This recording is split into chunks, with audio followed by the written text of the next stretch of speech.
introduce ourselves. My name's Luke. My name's Ali. We both work for the Matthew Project. Between us, we've probably got about 15 years experience working for the Matthew Project. Sounds about right? Majority is yours. Okay, thanks for that. I'm obviously much younger. So we've been working for the Matthew Project for a number of years, mainly in kind of young people's services, and that's through kind of education, one-to-one support, working in different communities, providing outreach for young people as well. So between us, we've got quite a bit of experience of working with young people in terms of substance use. What we're going to do for the next kind of half an hour, I think, is just to give you a brief idea about the Matthew Project, about what we do in terms of young people. We're not going to go into loads of detail about different types of drugs. There's actually specific training courses that you can go on that will provide that information. If there's anything you want answering at the end, please feel free to do that. I realise we're running behind time a little bit, so if you want to come and ask us afterwards, I'm sure we're more than happy to do that, aren't we? Yes, we are. Okay. So, so Matthew Project is a charity. It's been around 30 years as well. And this is kind of, the Unity service is primarily for under 19s who have issues around kind of drugs and alcohol as well. What we do is we work with any issue regarding drugs and alcohol, so whether it is the young person's own use or whether it is that they're affected by somebody else's use. And that's split into two different sections of the service. And we offer one-to-one support. That's from youth workers, so practitioners like me. We have nurses, and we also have counsellors as well who deliver that one-to-one support. We go in and do educational sessions in schools. They can be like universal, so just for a general need, or it can be actually targeted support as well. And we also go out and do, like Luke mentioned, a bit of outreach and stuff, so going out to areas where kids maybe aren't picking up services, but we know that there is a need and we need to go in and see them. There's also training for others, and it's everything for schools, I think that is. Okay, in terms of young people and meeting the needs of young people in terms of substance misuse, most young people do get it met by kind of universal services or kind of targeted work. So like Ali was saying about kind of the one-to-one work and the education and that side of things, majority of young people get their needs met through those services. A very small percentage of young people will need more targeted more specialist work.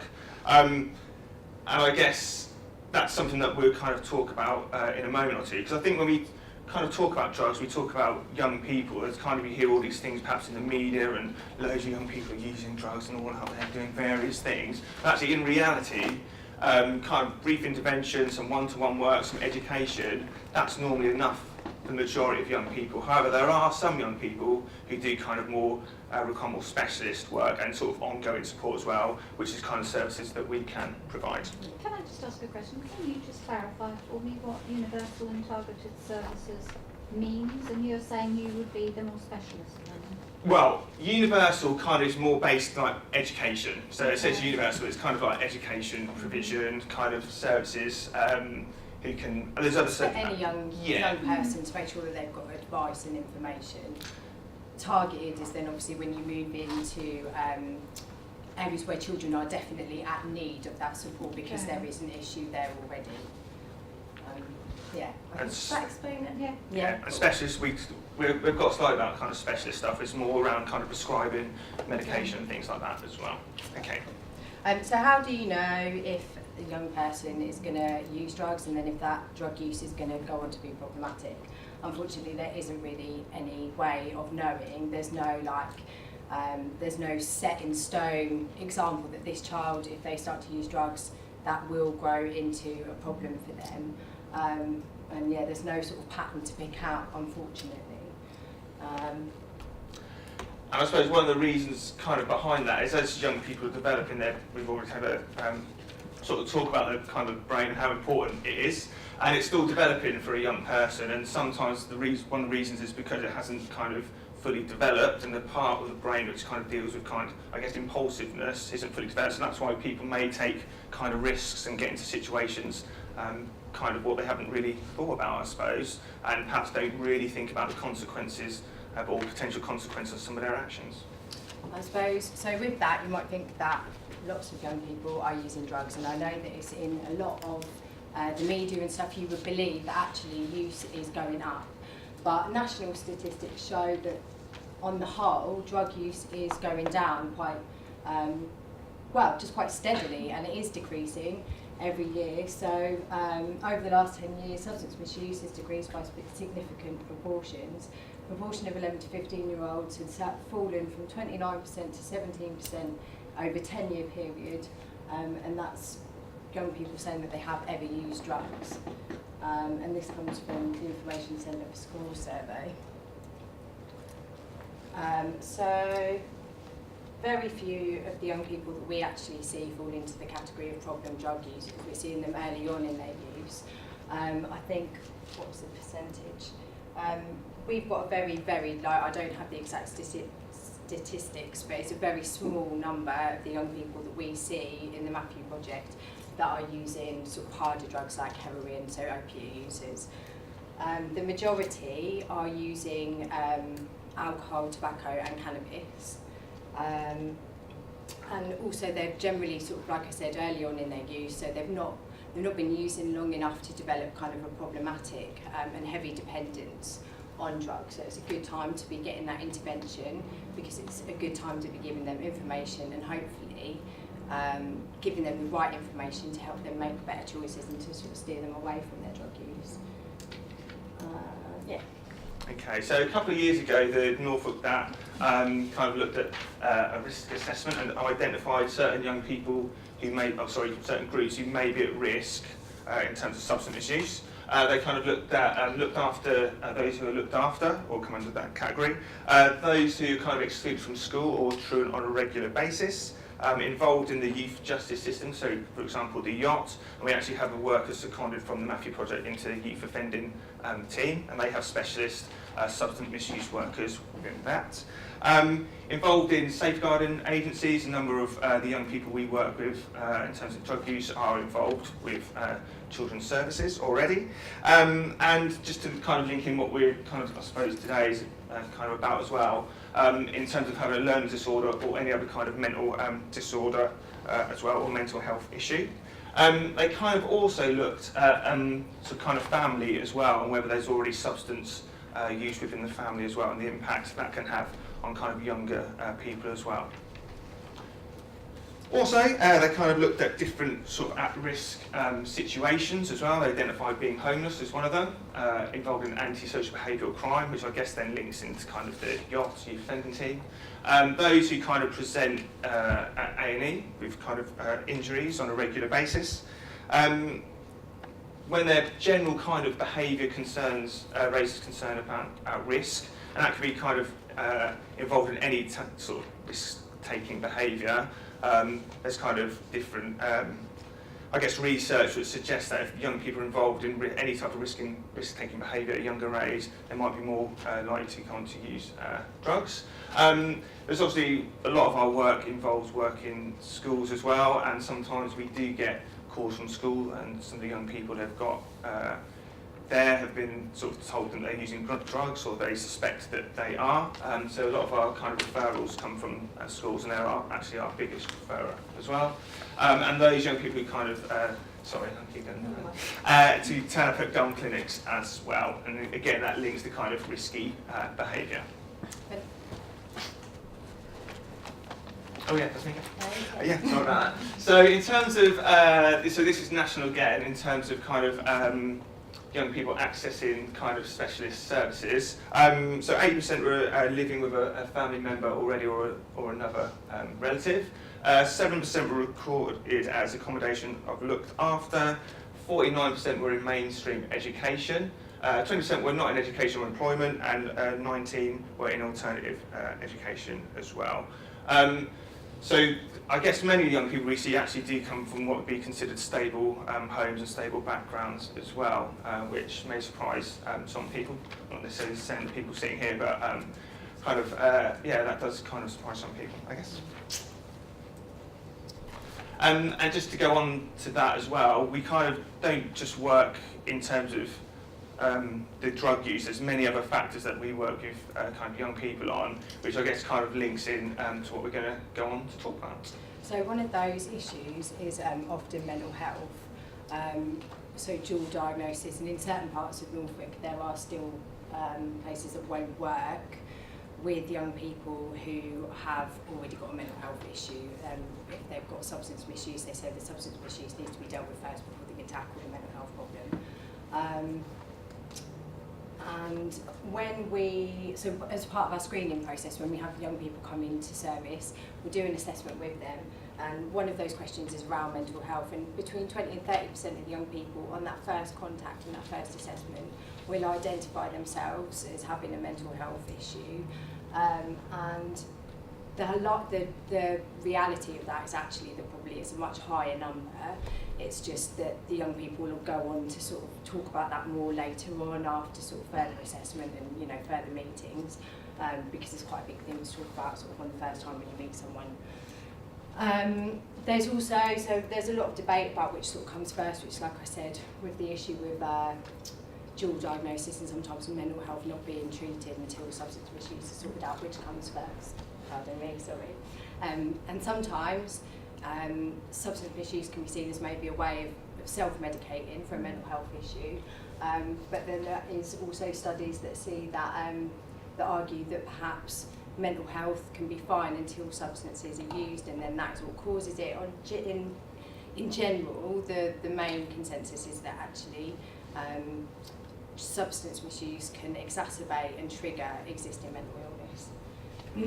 So next, we've just got a few kind of multiple slides. Are some of the issues that I guess some of our workers in the substance misuse team kind of deal with. And I guess some of those kind of link with kind of mental health and kind of mental disorders as well. So some of these you might experience from just from like substance use on its own, and you use the substance, and then when the effects wear off, so do that unwanted feelings as well.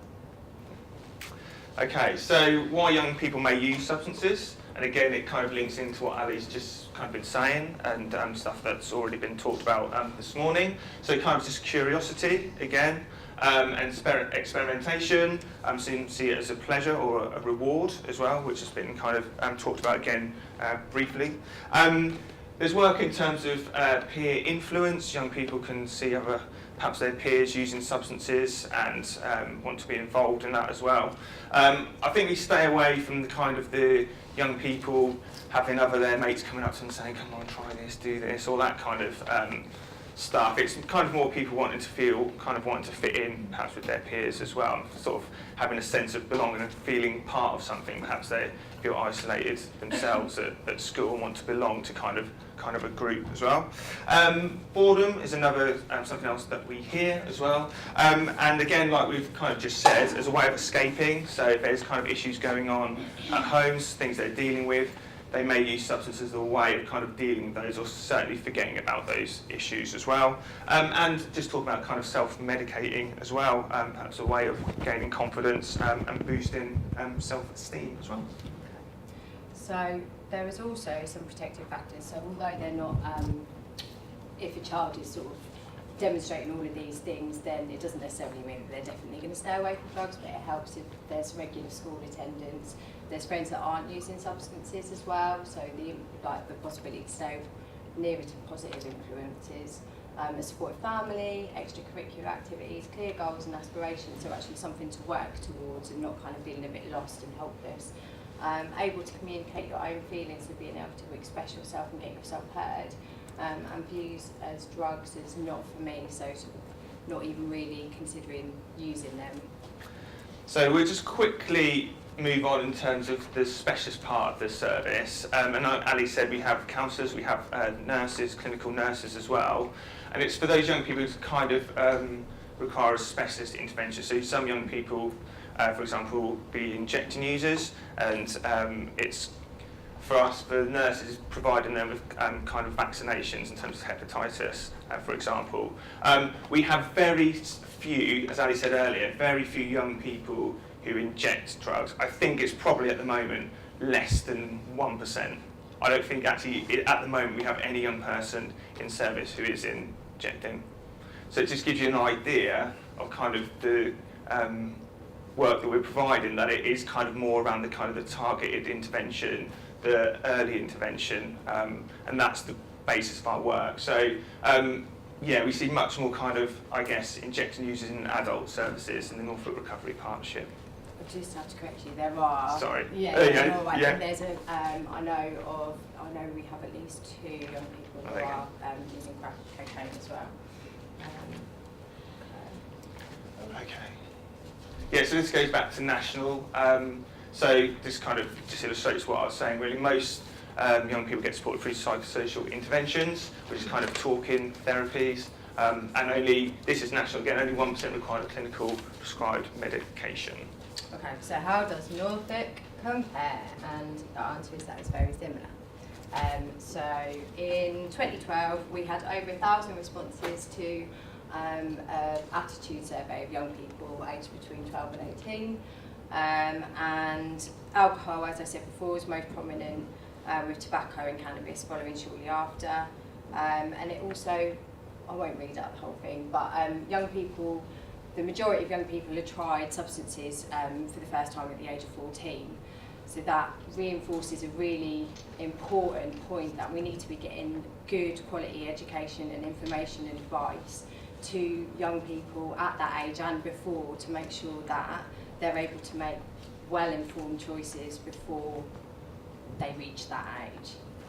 And just to give you an idea, in the last year we've had about 350 young people contacting the service. So not all require ongoing support, but maybe some of them kind of just having interventions or just a one-off kind of session. So in total it's about 350 young people. In terms of working again with young people, it's bear in mind that a child is a child and not an adult or a young person, and kind of our work is centred around the young person as well, and kind of that is what is most important. And we always kind of want to see the views of the young person, so really get an understanding about what they want.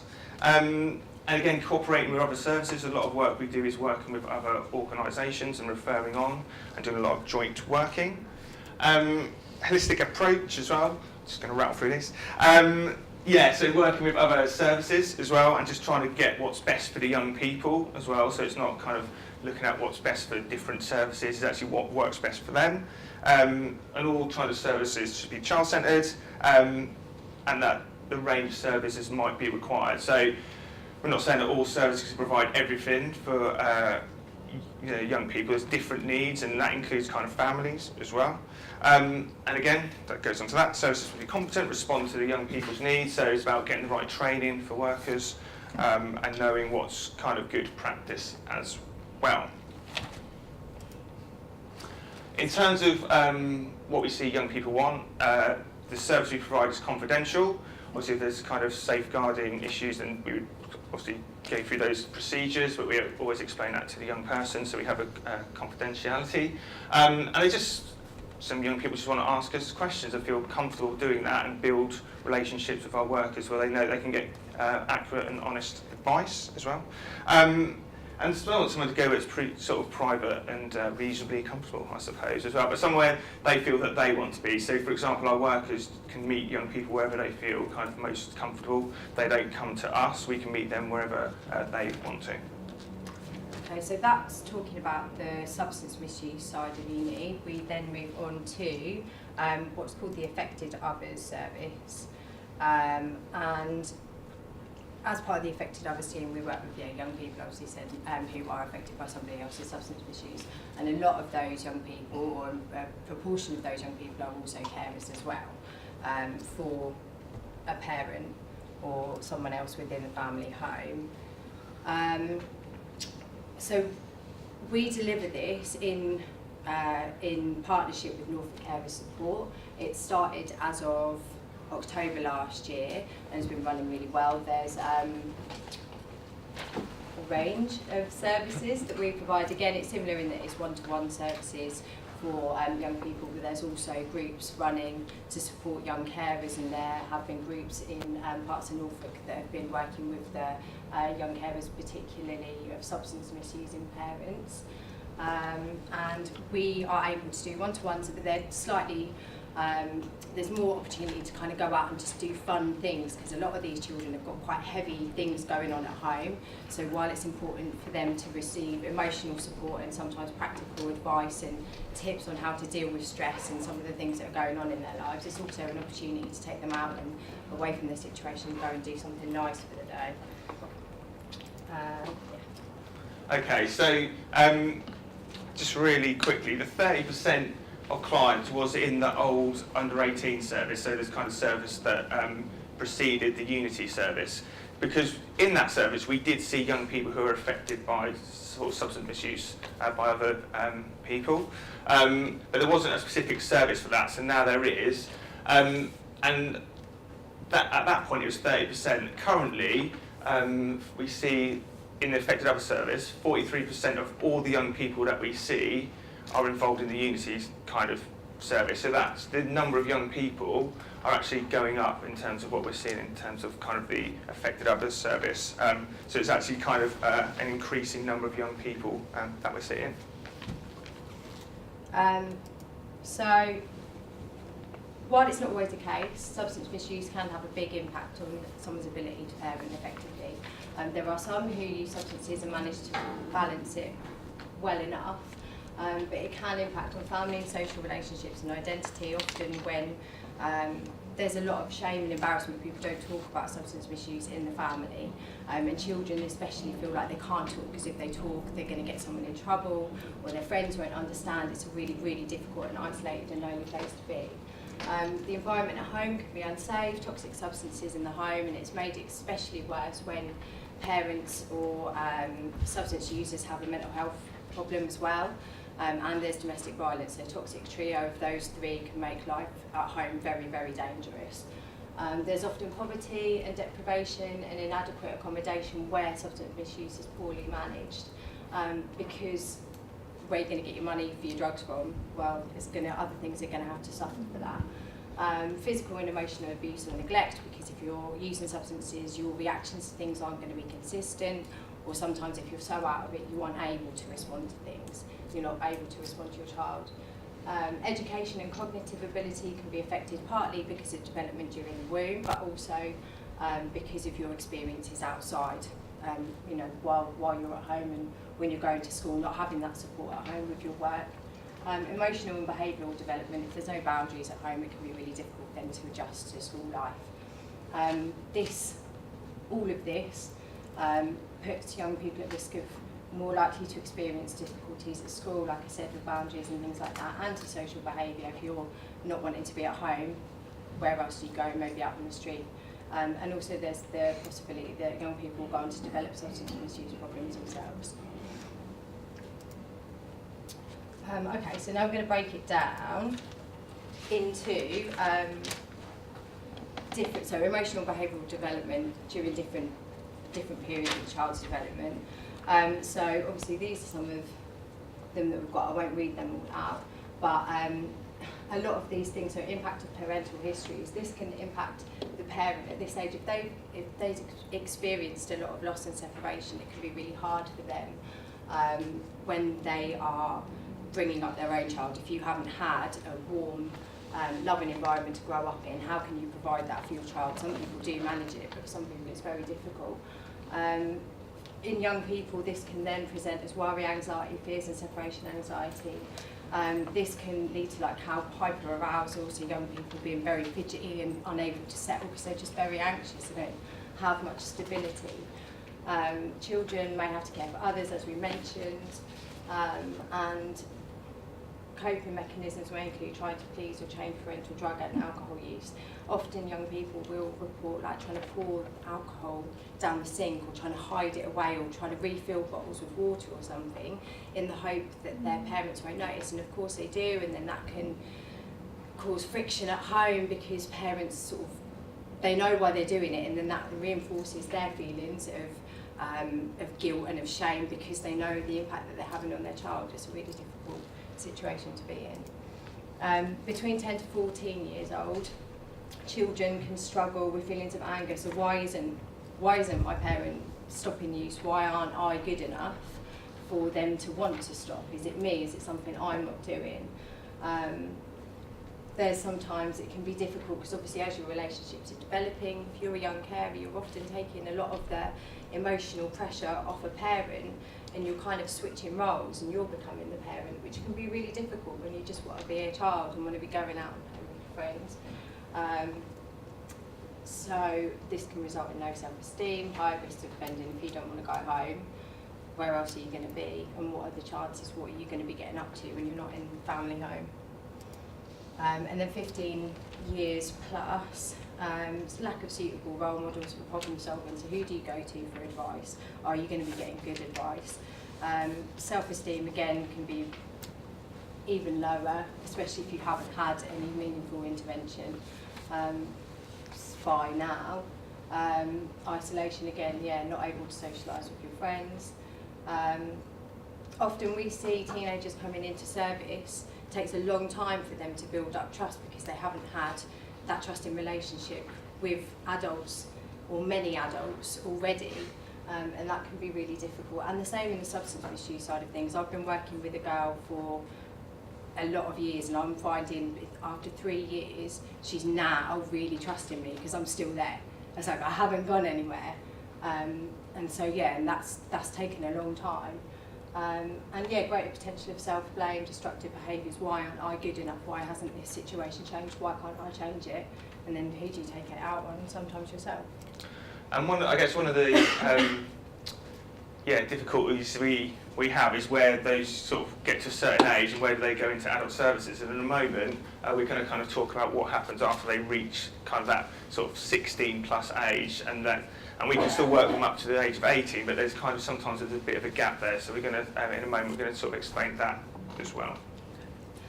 So then these are some of the protective factors that can work with substance misuse to sort of stop it being such a big, had such a big impact on a young person. So absence of violence, I won't read them all out, but self-esteem for the parents, them having high self-esteem, having good mental health. Openness and good communication between parents and children, not keeping children in the dark about things, that they actually know what's going on and they feel involved and they don't feel like they're just being ignored. And yeah, putting children first. Okay, really quickly just to kind of finish up. So at the Matthew Project we also have a sort of a 16 to 24 age service as well, which is run by our youth team. And it's kind of a life coaching, what we call life coaching service. It's been going for about a year and they're still open for referrals as well. So it's kind of for young adults if they feel like they're kind of trying to figure out where they want to go with their life, what they want to do, if they're having kind of issues around kind of mental health as well, how can they sort of how can they help them to get them into employment or kind of education as well. So it's kind of what they do is kind of look at sort of goal setting, in order to kind of like achieve what they want to achieve as well. So that's just to give you a rough idea about some of the other services. We'll rattle through this mega quick as well, I say. So we are basically, if there's any drug or alcohol issues for young people, the Matthew Project is kind of, I guess, is the first point of call. We can also help young people and signpost other professionals, so we'll kind of perhaps have a consultation on the phone. If you want to refer into our service, that's absolutely fine. We can give support to kind of parents as well, or anyone who cares for someone who might be using substances in terms of young people. I think we might have to double click things. Okay. Yeah, so there's focus on young people. We have different specialisms within the team. So like we said, we have nurses. We do a wide range of work, so from education work, which is kind of the universal stuff, to the one-to-one, to the group work, and we're county-wide as well. There you go. Single point of contact as well. Basically, phone up. But we do have a text and email as well. We'll just give you those details right at the end. I think that's at the end. I'm not a very good assistant. There we go. No. Brilliant. Okay. Go to the next one. They know all that already. Okay. That's fine. We like to hammer home a point. Yeah. Yes. No, we've done that already. Yeah. Have we done all that already? Yeah, that too. Okay. Parents. Yes. Boom. There are details. We'll leave some leaflets over there as well. I don't know if we've got time for questions, or we can just hang around at the end for a bit if people would rather do that. Any questions? Thank you very much, by the way. Oh, no,